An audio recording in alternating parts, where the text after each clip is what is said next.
Telugu film ఇండస్ట్రీలో ఉన్న ప్రముఖ నటుడు ఫిష్ వెంకట్ కొన్ని రోజుల క్రితం మరణించిన విషయం తెలిసిందే. చాలా రోజుల పాటు హాస్పిటల్లో మృత్యువుతో పోరాడి ఓడిపోయారు ఫిష్ వెంకట్. అయితే ఫిష్ వెంకట్ హాస్పిటల్లో ఉన్న టైంలో కొంతమంది సినిమా ప్రముఖులు వెళ్లి కలిశారు. అలాగే కొన్ని యూట్యూబ్ ఛానల్స్ కూడా వెళ్లి కుటుంబ సభ్యులతో మాట్లాడి ఫిష్ వెంకట్ ఆరోగ్య పరిస్థితి గురించి ఎప్పటికప్పుడు అప్డేట్ అయితే ఇచ్చేవారు. ఇక ఫిష్ వెంకట్ చనిపోయిన తర్వాత ఆ ఫ్యామిలీని ఆదుకుంటున్నారు సోను సూద్. సోను సూద్ తన కుటుంబానికి చేసిన సహాయాన్ని పంచుకున్నారు ఫిష్ వెంకట్ కుమార్తె. ఫిష్ వెంకట్ కుటుంబానికి అండగా ఉంటాను అని సోను సూద్ భరోసా ఇచ్చారని ఫిష్ వెంకట్ కుమార్తె శ్రవంతి తెలిపారు.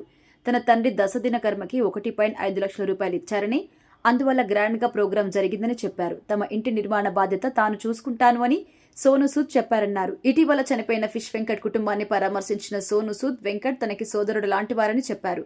ఆ కుటుంబానికి పర్సనల్ నెంబర్ కూడా ఇచ్చారు. సోను సూద్ సినిమాలో విలన్ పాత్రలో నటిస్తాడు అనే విషయం తెలిసిందే. తెలుగు ఫిలిం ఇండస్ట్రీలో ఎన్నో సినిమాలు విలన్ గా కనిపించి తనకంటూ ప్రత్యేకమైన గుర్తింపు సంపాదించారు.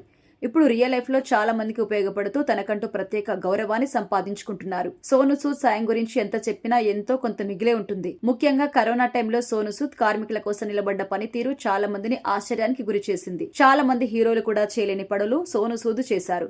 ఎవరైనా ఆపదలో ఉన్నారు అంటే ఖచ్చితంగా ఆదుకోవడానికి ముందుకొచ్చిన వ్యక్తి సోను సూద్. కేవలం ట్విట్టర్ లో ఒక పోస్ట్ చూసి కూడా తాను రెస్పాండ్ అయిన సందర్భాలున్నాయి. ఇప్పుడు ఫిష్ వెంకట్ ఫ్యామిలీకి సహాయం చేసి మరోసారి తన మంచితనాన్ని ప్రూవ్ చేసుకున్నారు సోను సూద్.